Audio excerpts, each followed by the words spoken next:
जय हिंद दोस्तों, मैं चंदन सर पिठौरी सिवान बिहार वाला।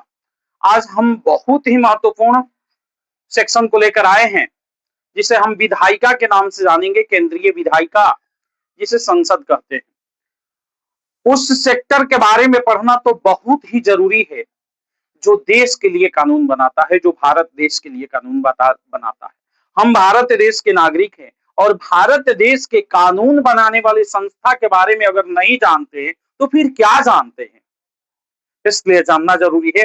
आज हमारे साथ बने रहे। आज हम जरूर बता देंगे कि संसद क्या होती है, विधायिका क्या होती है, कैसे क्या होता है। पूरा डिटेल्स में आज समझाने वाले हैं। आज लिखने वाली कामें कम हुई है, लेकिन समझने वाली बातें ज्यादा होगी, इसलिए आप हमारे साथ बने रहे। हम सबसे पहले देखते हैं केंद्र सरकार, जो केंद्र में सरकार चल रही है, जिसे मोदी की सरकार कहते हैं, मोदी सरकार कहते हैं। अभी वर्तमान में मोदी सरकार है। तो वो केंद्र सरकार जो है, केंद्र में जो दिल्ली सरकार है, वो दिल्ली सरकार केंद्र सरकार के 3 अंग होता है।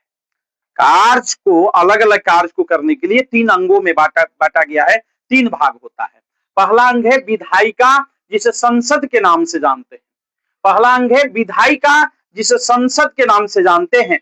इसका काम है कानून बनाना, देश के लिए कानून का निर्माण करना। ये विधायिका का काम है, संसद का काम है। अगर ये कानून बना देता है, बस इसका इतना ही काम है कि कानून बनाना, संविधान में संशोधन करना, सुधार करना, देश के लिए कानून बनाना। ये देश के लिए कानून बना दिया तो उस कानून को लागू करने का काम ये कार्यपालिका करती है। कार्यपालिका का काम है देश के लिए कानून को लागू करना। हम विधायिका के बारे में तो आज डिटेल्स में पढ़ेंगे, थोड़ी सी कार्यपालिका के बारे में बता दें। कार्यपालिका के शीर्ष पर आपके प्रधान राष्ट्रपति है। कार्यपालिका के सबसे शीर्ष पर राष्ट्रपति है। राष्ट्रपति के बाद उपराष्ट्रपति, उपराष्ट्रपति के बाद प्रधानमंत्री, सभी मंत्रिमंडल जो कि अस्थायी सदस्य है। कार्यपालिका के जितने मंत्री है, जितने मंत्री, राष्ट्रपति हो गए सबसे शीर्ष पर, उसके बाद उपराष्ट्रपति हो गए, उसके बाद सभी मंत्री, ये अस्थायी सदस्य है कार्यपालिका के। अब पूछिएगा कि अस्थायी सदस्य कौन है? कि जो लोग पढ़ाई करके एग्जाम निकाल करके कार्यपालिका के अंग बने हैं, वो लोग अस्थायी सदस्य है। आपको इसमें अस्थायी सदस्य में आ जाएंगे कार्यपालिका में district magistrate, DM, SP, collector, ये सब लोग आ जाएंगे। पुलिस तक, एक चपरासी तक, स्कूल के शिक्षक जो कि सरकारी स्कूल में पढ़ाते हैं। अगर केंद्रीय विद्यालय में पढ़ाते हैं तो केंद्रीय कार्यपालिका के सदस्य है। अगर आपके बिहार के स्कूल में पढ़ाते हैं, जो बिहार के अनुदान पर चलता है, बिहार के पैसा पर चलता है, तो फिर राज्य सरकार के राज्य कार्यपालिका के अंग है। तो कार्यपालिका के अंग 2 प्रकार के होते हैं, एक अस्थायी और एक अस्थायी। अस्थायी में कौन होंगे? जो चुनाव जीत कर जाते हैं, वो कार्यपालिका के अस्थायी सदस्य है। जैसे सबसे शीर्ष पर राष्ट्रपति हो गए, उसके बाद उपराष्ट्रपति हो गए, प्रधानमंत्री हो गए, पूरा मंत्रिमंडल हो गया, सभी मंत्रीगण हो गए। ये कार्यपालिका का अंग है। जितने मंत्रीगण हैं सब कार्यपालिका का अंग है, लेकिन अस्थायी है। अस्थायी कौन है? जो पढ़ाई किया, एग्जाम निकाला, परीक्षा निकाल करके कार्यपालिका का अंग बना, वो क्या है? अस्थायी कार्यपालिका का अंग है। जिसमें से प्रधानमंत्री हम पढ़ चुके हैं, उप प्रधानमंत्री भी जिसमें से प्रधानमंत्री पढ़ चुके हैं, उपराष्ट्रपति पढ़ चुके हैं, राष्ट्रपति पढ़ चुके हैं, ये सब कार्यपालिका के अंग पढ़ चुके हैं। और भी कई कार्यपालिका के अंग पढ़े हैं, जैसे नियंत्रण के वो महालेखा परीक्षक, सीएजी इत्यादि पढ़ चुके हैं। इसलिए कार्यपालिका पर ज्यादा हम टाइम आज नहीं देने वाले हैं। आज हम पढ़ेंगे विधायिका। आते हैं हम विधायिका को डिटेल्स में पढ़ेंगे। अब आ जाइए, तीसरी सरकार का तीसरा अंग है न्यायपालिका। पहला अंग है विधायिका, जिसे संसद कहते हैं, कानून बनाती है। उस कानून को ये कार्यपालिका लागू करती है। मान लीजिए वो कानून बना दी विधायिका, उसको कार्यपालिका लागू कर दी। अगर कोई व्यक्ति उस कानून का उल्लंघन करता है, अगर कोई व्यक्ति उस कानून का पालन नहीं करता है, तो उस परिस्थिति में क्या होगा? न्यायपालिका उन्हें मजबूर करेगी, उस कानून को मानने के लिए बाध्य करेगी। फिर भी अगर वो व्यक्ति कानून का उल्लंघन करता है, कानून को तोड़ता है, तो फिर न्यायपालिका उन्हें सजा भी देने का काम करेगी। न्यायपालिका उन्हें सजा भी देगी। तो ये तीनों सरकार के जो 3 अंग है, विधायिका जो कि देश के लिए कानून बनाती है, कार्यपालिका उसको लागू करती है, और न्यायपालिका जो भी व्यक्ति उस कानून को नहीं मानता है, मनवाती है और फिर भी कानून का उल्लंघन करता है तो उसे सजा देने का काम करती है। यानी कहने का मतलब कानून बनाएगी, लागू करेगी और उसकी सुरक्षा करेगी। ये संविधान की सुरक्षा भी करती है न्यायपालिका। अब हम बात करते हैं कि विधायिका हमें पढ़ना है आज, न्यायपालिका हम पढ़ाएंगे, अभी न्यायपालिका बाकी है। हालांकि कार्यपालिका के बहुत सारे मेंबर्स को हम पढ़ा चुके हैं जो कि परीक्षा के व्यू से इंपॉर्टेंट है, और हम कार्यपालिका पढ़ा चुके हैं। आज हमको पढ़ना है विधायिका। तो आज हम विधायिका के बारे में पढ़ेंगे, यानी संसद के बारे में पढ़ेंगे। तो संसद के भी 3 अंग होते हैं। केंद्रीय विधायिका के 3 अंग होते हैं। राज्य विधायिका पर आएंगे तो उसके संबंध में बताएंगे, उसके भी 3 अंग होते हैं। लेकिन अभी फिलहाल हम संसद के पढ़ रहे हैं। तो संसद यानी विधायिका के 3 अंग होता है। विधायिका के 3 अंग कौन कौन होते हैं? लोकसभा, यहां आकर पहला इसके सदन होते हैं, इन्हें 2 सदन कहा जाता है। हमारे यहाँ की जो विधायिका है द्विसदनीय है। भारत की जो विधायिका है, जो संसद है, वो द्विसदनीय है। पहला सदन है लोकसभा, इसके कई नाम हैं। लोकसभा नाम है, लोकसभा के मतलब लोगों की सभा, लोगों की सभा। इसमें जो व्यक्ति चुन कर आते हैं उन्हें हम वोट देते हैं, आप वोट देते हैं। जिनकी भी उम्र 18 वर्ष हो गई है वो सभी लोग वोट दे करके जिता करके भेजते हैं, इसलिए इसे लोकसभा कहते हैं। निम्न सदन भी कहते हैं। निम्न सदन क्यों कहते हैं? निम्न सदन इसलिए कहते हैं, निम्न सदन इसलिए कहते हैं कि ये निम्न लोग मतलब छोटे लोग, तो निम्न लोग, छोटे लोग यहां चुन करके भेजते हैं। यहां जिन भी व्यक्ति को चुन कर भेजा जाता है, जिसे भी भेजा जाता है, जैसे हम सिवान से पढ़ा रहे हैं तो सिवान से विजया लक्ष्मी कुशवाहा को यहां भेजा गया है चुन करके। तो यहां जिन लोगों को भी चुनकर भेजा जाता है उन्हें हम मिनिस्टर ऑफ पार्लियामेंट कहते हैं, एमपी कहते हैं, सांसद कहते हैं। तो उन सांसदों को चुनते हैं निम्न लोग, वो लोग जो साइकिल से चलते हैं, जो बाइक से चलते हैं, पैदल चलते हैं, गरीब है, वो लोग चुन करके भेजते हैं। तो निम्न लोग चुनकर भेजते हैं, छोटे लोग चुन करके भेजते हैं, गरीब लोग चुन करके भेजते हैं। गरीबों के वोट से जीत करके यहां लोग आते हैं, निचले लोगों के वोट से जीत करके आते हैं, इसलिए इसको निम्न सदन भी कहते हैं। इसका तीसरा नाम है प्रथम सदन। ये पहले रखा जाता है। अब ये देखिए हम लिखे हैं तो सबसे पहले लोकसभा लिखे हैं ना, तब राज्यसभा, तब इधर राष्ट्रपति लिखे हैं। तो सबसे पहले इसे प्रथम सदन कहते हैं। प्रथम सदन क्यों कहते हैं? कि पहले आने का काम करता है, प्राथमिकता इसको दी जाती है। बहुत सारी शक्तियां हैं जिसको जो राज्यसभा को नहीं दी गई है, तो वो शक्तियां लोकसभा को दी गई है। जैसे धन विधेयक वगैरह हो गया, आते हैं तो हम नीचे बताते हैं। तो इसे प्रथम सदन भी कहते हैं। इसे अस्थाई सदन कहते हैं। ठीक, इसे अस्थाई सदन कहते हैं। अस्थाई सदन क्यों कहते हैं? 5 साल इसका उम्र होता है। इसका जो कार्यकाल होता है वो 5 वर्ष ही होता है। लोकसभा का कार्यकाल कितना होता है? 5 वर्ष होता है। हर 5 वर्ष पर लोकसभा का क्या होता है? विघटन हो जाता है। लोकसभा का हर 5 वर्ष पर विघटन हो जाता है। हर 5 वर्ष पर नई लोकसभा चुनकर आती है। तो इसलिए इसे अस्थाई सदन कहते हैं। कहने का मतलब कि ये अस्थाई नहीं है। हर 5 साल पर विघटन होगा, हर 5 साल पर सभी सदस्य नए आएंगे, हर 5 साल पर लोकसभा सदस्य नए आएंगे, लोकसभा के अध्यक्ष नए चुने जाएंगे। तो ये सारा 5 साल के लिए होता है। 5 साल पर विघटित कर दिया जाता है और फिर 5 साल पर नए सदस्य चुनकर आते हैं, जिन्हें जनता चुनकर भेजती है। ये लोकप्रिय सदन है। काहे लोकप्रिय सदन है? प्रश्न उठता है कि लोकप्रिय सदन क्यों कहा जाता है? लोगों का प्रिय सदन है। ये लोगों के चुने हुए प्रतिनिधि न यहाँ बैठे हैं। यहाँ जो गरीब लोग हैं, आप हमारा वीडियो देख रहे हैं, आप भी वोट दिए होंगे। अगर आम चुनाव, इसके चुनाव को आम चुनाव कहता है। विधायिका का चुनाव जब होता है ना, लोकसभा का चुनाव को आम चुनाव कहा जाता है।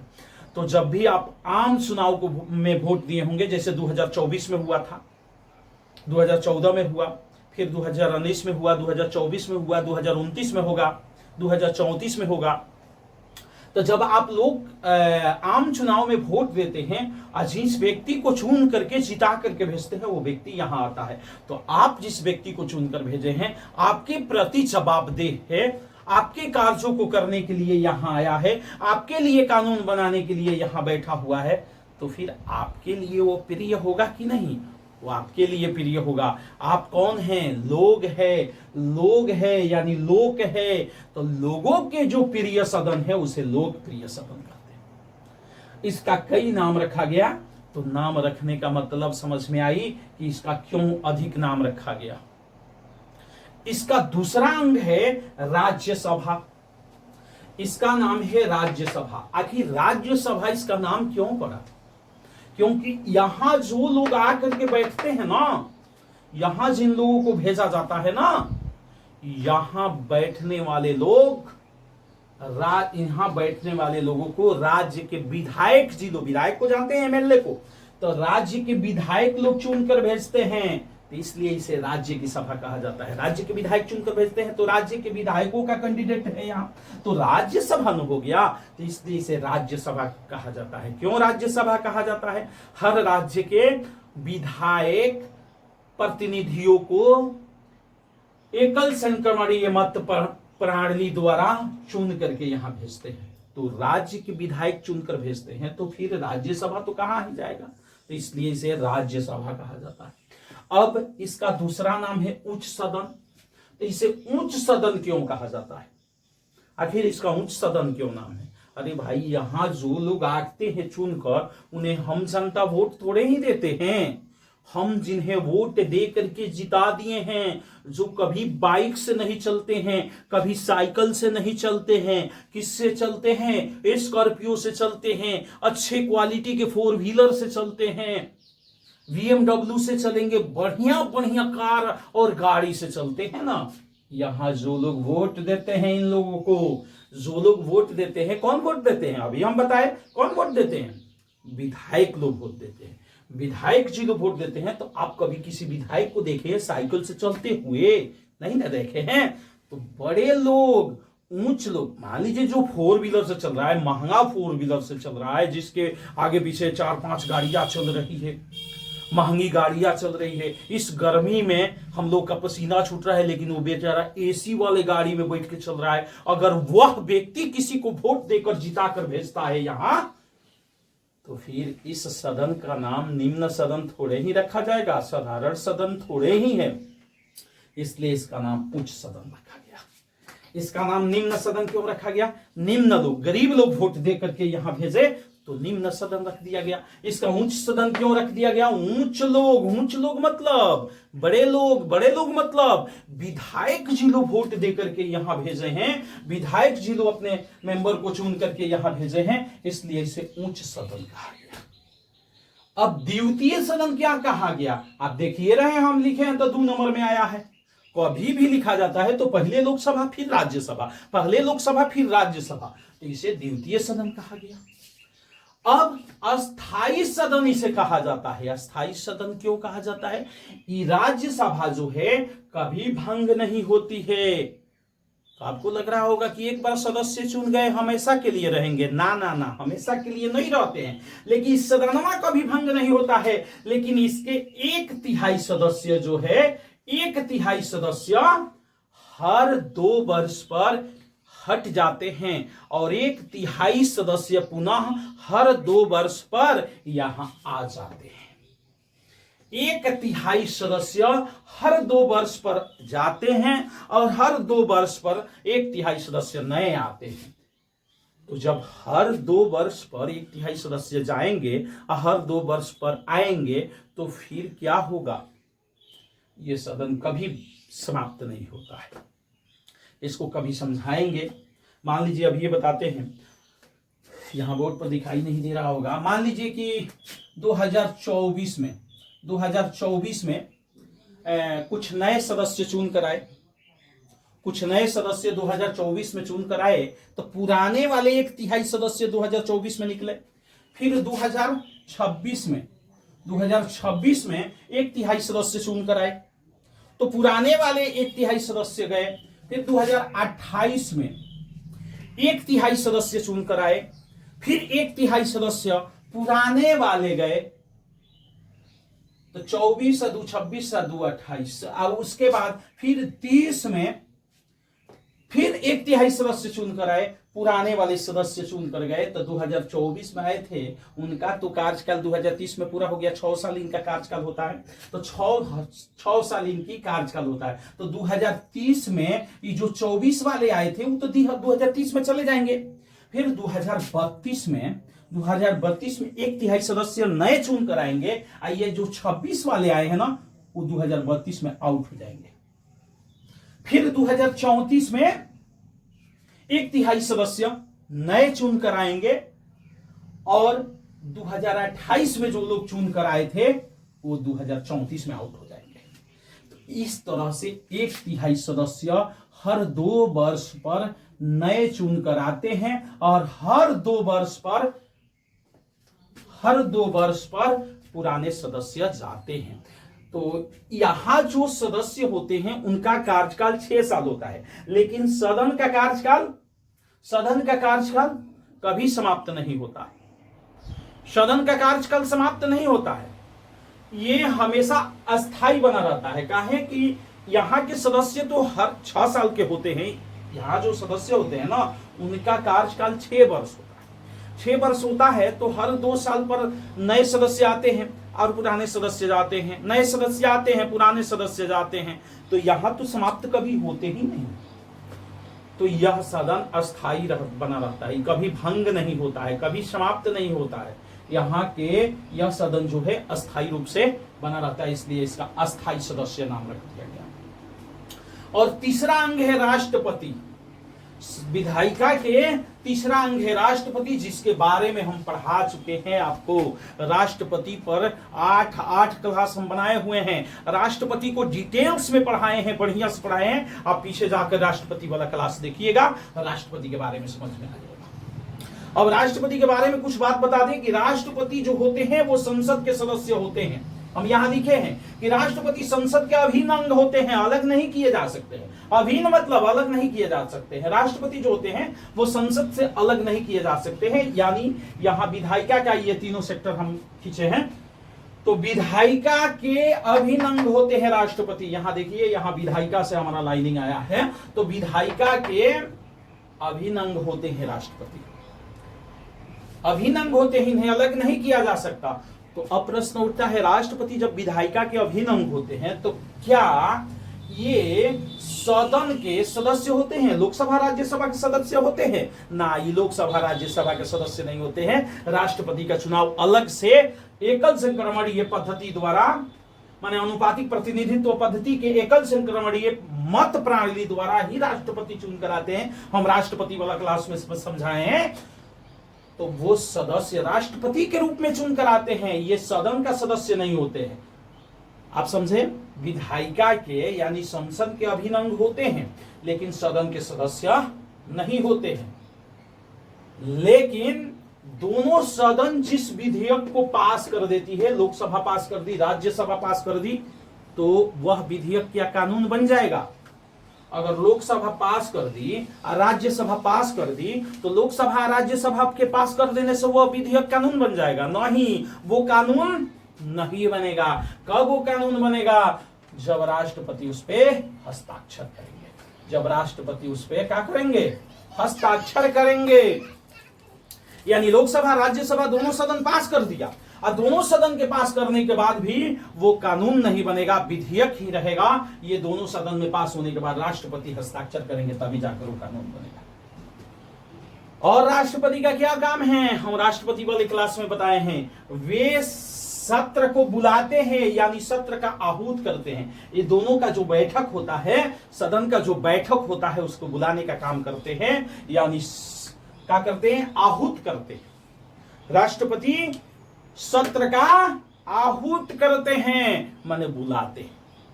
फिर जब कार्यवाही समाप्त हो जाती है, तो राष्ट्रपति ही सत्रावसान करते हैं, माने इन दोनों की बैठक को समाप्त तो राष्ट्रपति संसद के सत्र को आहूत करते हैं, मतलब बुलाते हैं, और राष्ट्रपति संसद के सत्र को सत्रावसान करते हैं, मतलब समाप्त करते हैं। तो राष्ट्रपति का काम है संसद के सत्र को, संसद की बैठक को बुलाना, समाप्त करना, बुलाना, बैठक समाप्त करना, बार बार, पूरा सालों भर ना ना ना, साल में 3 बार, साल में 3 सत्र होते हैं ना, तो 3 सत्र के समय राष्ट्रपति बुलाते हैं, संबोधित करते हैं, और फिर जब पूरा कार्य समाप्त हो जाता है, सत्र का कार्यकाल समाप्त हो जाता है, उसे सत्रावसान कर देते हैं, मतलब समाप्त कर देते हैं। राष्ट्रपति लोकसभा के सदस्य नहीं होते, नहीं राज्यसभा के सदस्य होते, लेकिन अगर प्रधानमंत्री सलाह दे तो लोकसभा का भी गठन भी कर सकते हैं राष्ट्रपति के बारे में हम डिटेल्स में पढ़ा चुके हैं, इसलिए हम राष्ट्रपति पर टाइम वेस्ट नहीं करेंगे। आप पिछला क्लास राष्ट्रपति का देख लीजिएगा। आज हम पढ़ रहे हैं लोकसभा, राज्यसभा। अभी हम जस्ट पहले राष्ट्रपति के पहले हम बता रहे थे कि लोकसभा के जो नाम रखा गया है, लोकसभा, निम्न सदन, प्रथम सदन, अस्थायी सदन, लोकप्रिय सदन, क्यों इतना नाम रख दिया गया, सबका मतलब अभी समझाया। राज्यसभा का भी कई नाम रखा गया, जैसे राज्यसभा, उच्च सदन, द्वितीय सदन, अस्थायी सदन, क्यों इतना नाम रख दिया गया, अभी जस्ट समझाए। अब प्रश्न उठता है कि दोनों जगह बराबरे लोग बैठते हैं का? ना, दोनों जगह बराबरे लोग नहीं बैठते हैं। यहां संविधान में लिखा गया था कि लोकसभा में 552 आदमी अधिकतम रहेंगे, अधिक से अधिक 552 आदमी। 552 आदमी में कहां से? राज्य से कितने लोग रहेंगे? 530 आदमी राज्य से रहेंगे। संविधान की बात कर रहे हैं जब लिखा गया था, अभी संशोधन हो गया है, अभी इसमें बदलाव हो गया, अभी बताएंगे हम। मैंने पहले लिखा गया था कि राज्यसभा में कितने मेंबर टोटल रहेंगे, लोकसभा की बात कर रहे हैं। लोकसभा में टोटल कितने लोग बैठेंगे, लोकसभा में कितने सदस्य चुनकर आएंगे, कितने सदस्य रहेंगे? टोटल 552। लोकसभा में कितने रहेंगे? 552, जो अभी नहीं है, पहले था। टोटल 552। और 552 में से कहां से आएंगे? तो 530 सदस्य राज्य से चुनकर आएंगे। अभी 28 राज्य है ना, तो 530 सदस्य राज्य से प्रत्यक्ष मतदान द्वारा चुनकर आएंगे, और 20 सदस्य यूटी से यानी संघ शासित क्षेत्र से चुनकर आएंगे। 20 सदस्य संघ शासित क्षेत्र से चुनकर आएंगे, और 2 सदस्य एग्लो इंडियन यानी आंग्ल भारतीय जो होंगे, उन्हें राष्ट्रपति मनोनीत करेंगे। 2 सदस्यों को मनोनीत करेंगे। तो आप देखें, राज्य से कितने सदस्य चुनकर आए? 530 चुनकर आए। 20 संघ शासित क्षेत्र से आए, और 2 आंग्ल भारतीय यानी एग्लो इंडियन को राष्ट्रपति का किए, मनोनीत कर दिए। अब आंग्ल भारतीय नहीं समझ पा रहे होंगे, माता और पिता 2 मिलते हैं तब न कोई संतान जन्म लेता है, और दोनों में से कोई एक अंग्रेज हो और एक कोई भारत का हो, तो उस बच्चे को हम आंग्ल भारतीय यानी एग्लो इंडियन कहेंगे। माता अंग्रेज हो तो पिता भारतीय हो, पिता अगर अंग्रेज हो तो माता भारतीय हो, यानी भारत और इंग्लैंड यानी अंग्रेज दोनों के मिलने से जो बच्चा पैदा हो उसे आंग्ल भारतीय हिंदी में और इंग्लिश में एग्लो इंडियन कहते हैं। अब तो कोई नहीं है ना भारत में, अब कोई भारत में ऐसा नहीं न है जो आंग्ल भारतीय हो, यानी अंग्रेज और भारत दोनों के डीएनए उसके अंदर हो। तो अभी कोई नहीं है, इसलिए अभी समाप्त कर दिया गया। लेकिन पहले थे, जब हमारा भारत आजाद हुआ तो उस समय आंग्ल भारतीय यानी एग्लो इंडियन थे, इसलिए 2 एग्लो इंडियन को लोकसभा में मनोनीत किया जाता था। तो लोकसभा में पहले कितनी सीटें होती थी अधिकतम? 552। 552 में से मैंने इस संविधान में लिखा गया था कि अधिकतम सीटें कितनी हो सकती है लोकसभा में? 552 हो सकती है। 552 में से कितनी राज्यसभा से चुनकर आएंगे? कितने मेंबर? 530 लोग चुनकर आएंगे। कितने संघ शासित क्षेत्र से चुनकर आएंगे? 20, और 2 आंग्ल भारतीय यानी एग्लो इंडियन को राष्ट्रपति मनोनीत कर देंगे। लेकिन यह व्यवस्था अभी समाप्त हो गई, यह व्यवस्था खत्म हो गई, अब बदलाव हो गया, अब चेंजिंग आ गया, और अब लिख दिया गया कि भारत में अधिक से अधिक 550 सदस्य होंगे। कितने सदस्य होंगे? 550। ये दो एंग्लो इंडियन 104वें संविधान संशोधन जो कि 2019 में हुआ था, 104वां संविधान संशोधन जो 2019 में किया गया, 2019 में 104वां संविधान संशोधन के द्वारा ये दो एंग्लो इंडियन को समाप्त कर दिया गया। जब दो एंग्लो इंडियन को समाप्त कर दिया गया तो अब संविधान के अनुसार लोकसभा में अधिकतम सदस्यों की संख्या कितनी होनी चाहिए? 550। पहले कितनी होनी चाहिए थी? 552। अभी कितनी होनी चाहिए अधिकतम? 550। क्यों 550? दूगो कहां चले गए? 104वें संविधान संशोधन जो कि 2019 में किया गया, उसके अनुसार दो आंग्ल भारतीय को जो मनोनीत किया जाता था वो समाप्त कर दिया गया। तो अब लोकसभा में अधिकतम सदस्य कितने रह सकते हैं? 550। अब प्रश्न उठता है कि क्या 550 सदस्य लोकसभा में रहते हैं? नहीं, 550 नहीं रहते हैं। टोटल लोकसभा में सदस्यों की संख्या है 543, याद रखिएगा। टोटल लोकसभा में कितने सदस्य है? 543 सदस्य है। अब 543 में से 524 राज्य से आए हैं। कितने? 524 सदस्य राज्य से और 19 सदस्य संघ शासित क्षेत्र से। तो 524 और 19 जोड़िएगा ना तो 543 सदस्य होंगे। 543 सदस्य होंगे। कितने सदस्य अभी है? 543। 524 राज्य से और 19 संघ शासित क्षेत्र से आते हैं। ठीक है, अभी समझे? जब 2019 के पहले भारतीय संविधान के अनुसार अधिकतम सदस्य कितने लोकसभा में रह सकते थे? 552 रह सकते थे।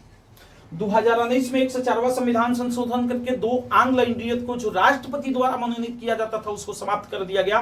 तो ये दो आंग्ल भारतीय माने एंग्लो इंडियन 104वें संविधान संशोधन 2019 में समाप्त कर दिया गया।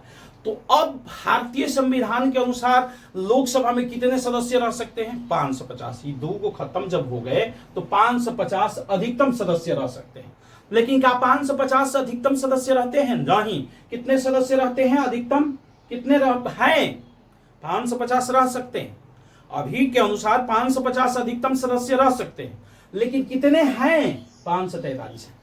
543 में से 524 राज्य से और 19 कहां से? संघ शासित क्षेत्र से। एंग्लो इंडियन खत्म हो गए। अब थोड़ा सा हम बात कर लें कि लोकसभा में ये 543 सदस्य टोटल रहते हैं। कितने हैं? अगर प्रश्न पूछता है कि अभी वर्तमान में लोकसभा में सदस्यों की संख्या 543, कितनी अधिकतम रह सकती है? कितनी अधिकतम रह सकती है? 550। पहले कितनी रह सकती थी? ये 2019 के पहले 552। क्यों? कि दो एंग्लो इंडियन को हटा दिया गया। अभी लोकसभा में कितनी सदस्यों की संख्या है? 543। कितनी रह सकती है? 550। कितने राज्य से आते हैं? 524। कितने केंद्र शासित प्रदेश से आते हैं? 19। अब राज्य से आते हैं 524, इसमें से कुछ राज्यों को हम बात कर लें। देख सकते हैं कि सबसे अधिक किस राज्य से सदस्य आते हैं? सबसे अधिक आपको उत्तर प्रदेश से 80 सदस्य यहां चुन करके आते हैं लोकसभा में।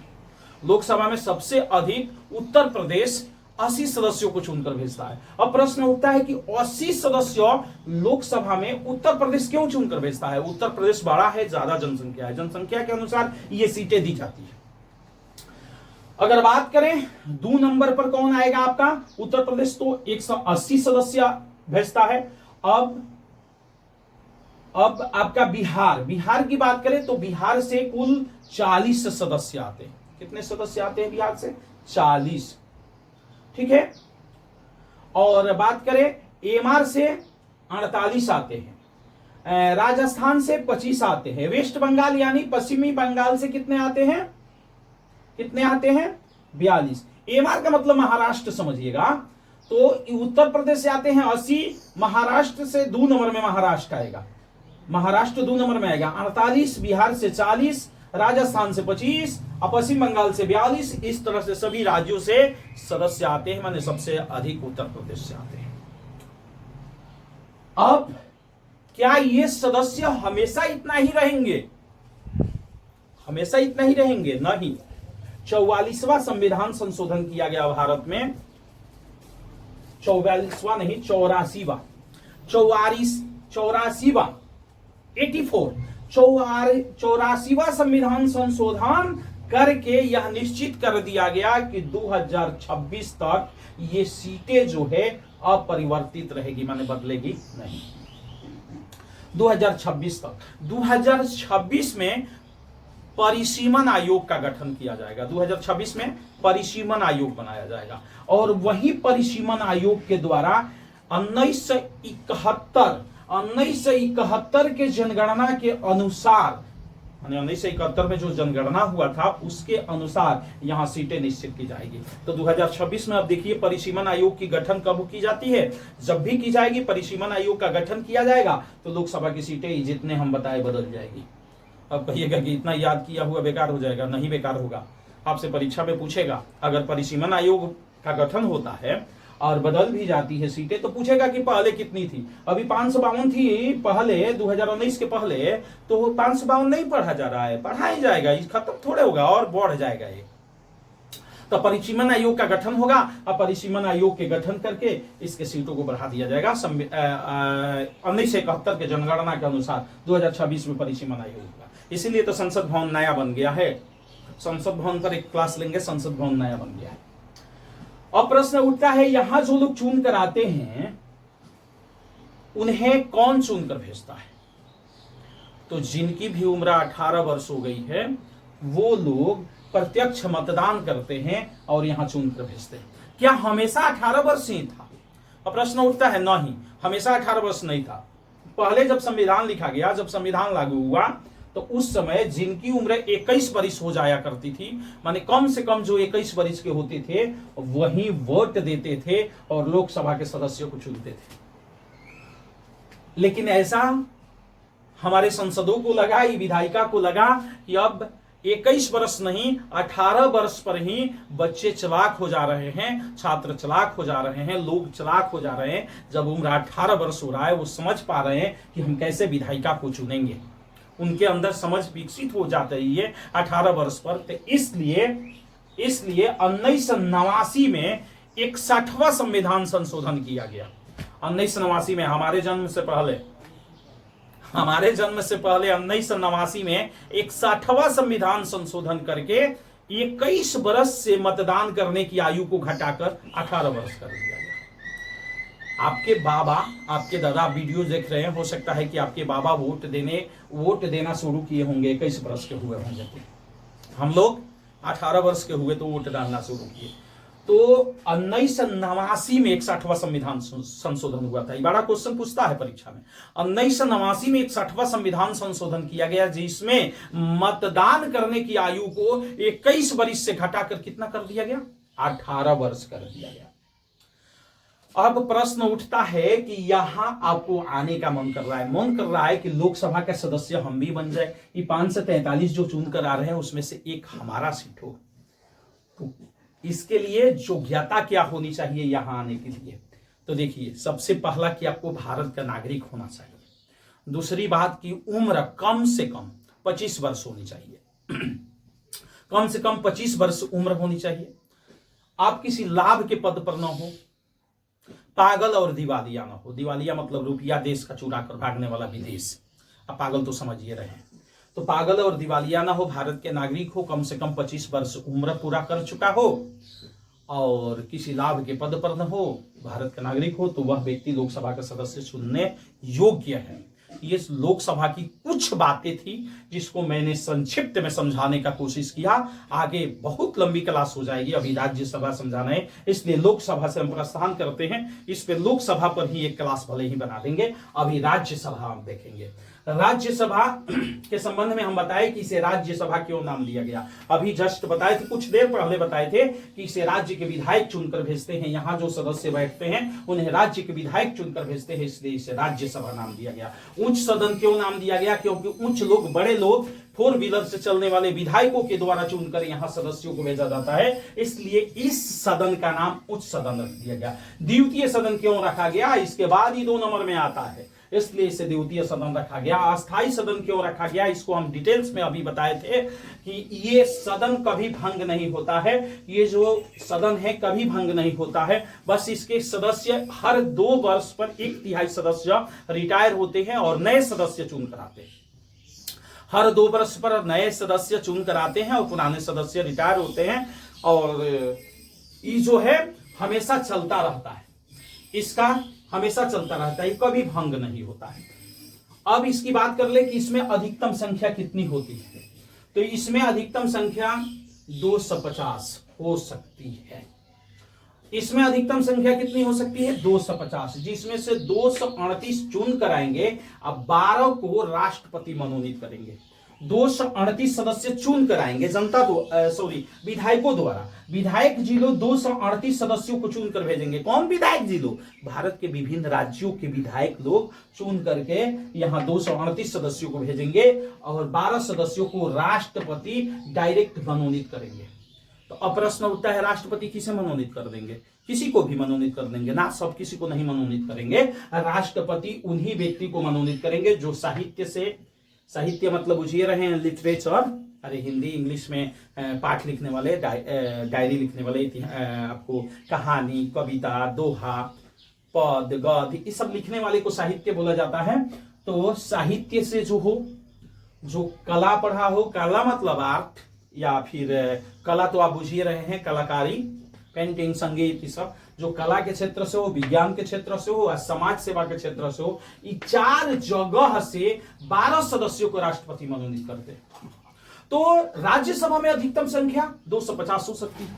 250 में से 238 को विधायक जी लोग चुन के भेज देते हैं, अब 12 को राष्ट्रपति मनोनीत कर देते हैं। तो अधिकतम 250, लेकिन क्या 250 सदस्य हैं? नहीं, 250 सदस्य नहीं है। कितने हैं? 248 गो है। काहे 248 गो है? काहे कि 233 को सदस्य चुन के आता है राज्य से 237 सदस्य आते हैं, 12 को राष्ट्रपति मनोनीत करते हैं। कहां से मनोनीत करते हैं? अभी जस्ट बताए हैं, ठीक है। तो इसमें 248 सदस्य हैं। अब बात करें इसके, जैसे लोकसभा में थोड़ा सा छूट गया, लोकसभा में अपने अध्यक्ष को लोकसभा अध्यक्ष का लोग उपाध्यक्ष का चुनाव करते हैं, लेकिन राज्यसभा में एक सभापति होते हैं, लेकिन सभापति पदेन सभापति उपराष्ट्रपति होते हैं। राज्यसभा के पदेन सभापति माने पद से ही, राज्यसभा अपने लिए सभापति का चुनाव नहीं करती है, राज्यसभा के पदेन सभापति उपराष्ट्रपति होते हैं। देश के जो ही राष्ट्रपति होंगे ना, वही राज्यसभा के उपसभापति हो जाएंगे। हाँ, उपसभापति का चुनाव करती है राज्यसभा। सभापति कौन होता है? राज्यसभा के सभापति कौन होता है? पद से ही उपराष्ट्रपति, जो देश का उपराष्ट्रपति है ना, वही सभापति बन जाएगा यहाँ। उपसभापति कौन बनेगा? जिसे राज्यसभा चुन देगी। तो राज्यसभा अपने लिए उपसभापति का चुनाव करती है। कहीं उपराष्ट्रपति का पदवा खाली हो गया, राष्ट्रपति नहीं रहे तो राष्ट्रपति की जगह पर उपराष्ट्रपति चले गए, तो कहीं राष्ट्रपति का पदवा खाली हो गया, तो यहाँ तो सभापति का पद भी खाली हो जाएगा। तो फिर कैसे काम चलेगा? तो उसके लिए पहले से ही एक उप सभापति चुन करके रखती है कि राष्ट्रपति आप तो पदेन सभापति है, लेकिन आप जिस दिन खाली रहिएगा उस दिन हम जिन लोगों को चुने हैं उप सभापति के रूप में, उस सभापति के कार्य को संभालेंगे।